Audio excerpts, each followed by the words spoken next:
Welcome, my little chicken nuggets, and welcome back to our third episode of Cooking with Cooper. Welcome to Grow TV, hosted by Carl, where we have fun with our friends, talk about Jesus, and go over everything the Bible has to offer. Now, once again, welcome to Grow TV. Well, good news, folks. Over the past couple weeks, we now have over 2,000 subscribers on my new cooking channel. Isn't that exciting? So, in honor of this special occasion, I wanted to create a very special treat for you guys. Want to know what it is? Are you ready? Drum roll. A rando sando, aka a random sandwich. Yes, the famous sandwich that is filled with random stuff. We will take a ton of ingredients that don't belong together, put them in one sandwich, and then we'll try it. I do have one twist though. All the ingredients will be coming from what you guys comment. Isn't that exciting? I'm not scared at all. So go ahead, comment below what you think I should put in my sandwich. All right, go for it, guys. Whoa, bread. Oh, wow, that's surprising. You put bread on a sandwich. Done, my dude. Oh, a snack cake. All right, I got one right here, so we're gonna put that right on there. Ketchup. Oh, all right, if you say so. I guess I have to listen to you. Oh man, that's gnarly. Sick. And the last ingredient, let's see what it is. A banana. Cool. There we are. Yay. All right, surf's up. Yum. So good. It's like, wow, that is really good. Excuse me 1 second. And I'm back. Kids, I'm not sure that was the best idea. Hey Cooper, what was the best idea? No, I said I wasn't sure if it was the best idea. I just ate the world's worst sandwich because they told me to. Check it out. Oh, that looks gross. Why did you listen to them if you knew it would make you sick? I have to listen. Isn't that step number 3 in your super duper recipe book? Well, not entirely. Can you read it again? Fine, I'll read it again if it makes you feel better. See, here, step 3, here, listen. Listen to who? Whoa, God? There it is. You see, when it comes to eating nasty foods, we don't always have to listen. But when God speaks, that's when we should stop and listen. Like Samuel. Hey, you read the story. Of course I did. Well, most of it. Some of it. Okay, fine, just the last verses. Oh, well, let's talk about the beginning then. You remember last week when Hannah prayed to God for a baby? Yeah, who could forget? It was a wonderful story about how we need to talk to God. Right. Well, Hannah had her baby boy and she named him Samuel. Samuel grew up in the temple and was taught by Eli the priest. And one night Samuel woke up to his name being called. Oh, Samuel is in trouble, my dudes. Samuel ran into Eli's room and said, "Here I am, you called me." Eli was confused because he didn't call Samuel. Eli sent him back to bed, but this happened 2 more times. What in the world? Who is calling Samuel? Well, that's what Eli and Samuel were both wondering. But then Eli realized what was going on. So Eli told Samuel to go back to bed, and if he hears his name being called again, then he should say these words: "Speak, Lord, your servant is listening." Wow, speak, Lord, your servant is listening. That's powerful, man. But what does that mean? Don't you see?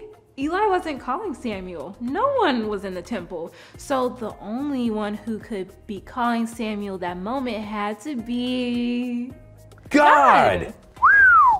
That's huge. Isn't it? From then on, Samuel listened to God and spread the message of God to everyone he knew. How cool is that? So God really does speak to us. Of course, we may not hear God's voice like you're hearing my voice right now, but God speaks through many ways. Really? Like what? Well, we can hear from God in a bunch of different ways. Let's say you're going for a walk. God can show you things just by looking around outside in nature. Or if you're reading the Bible, God can talk to you through those words. Sometimes having a conversation with somebody who loves God helps us hear from God too. The stories in the Old Testament talk about people hearing from God in dreams. And the stories in the New Testament talk about hearing from God through the Holy Spirit. Whether it's nature, other people, dreams, the Bible, God speaks to us all the time. I guess you're right. God speaks to us all the time. But what? But even though God speaks to us, that still leaves us with one job to do. What job is that? To listen. If we don't listen to what God is telling us, then we'll be missing out on so much. Well, Cooper, you're absolutely right. Listening to God is one of the most important things we can do.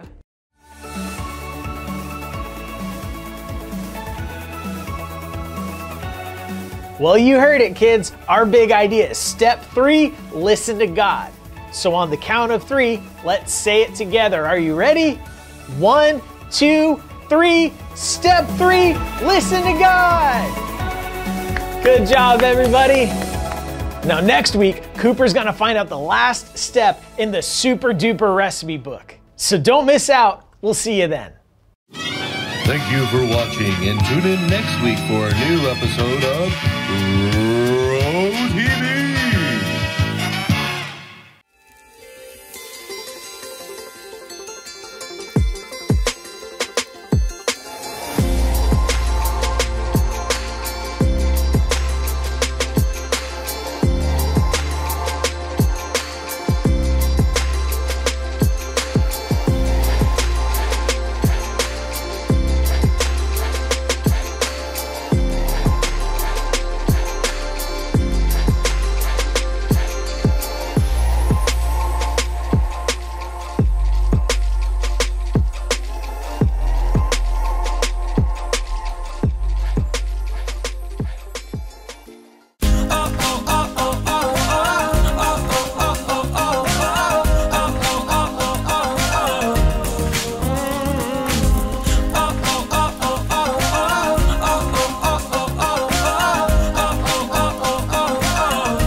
There's no stopping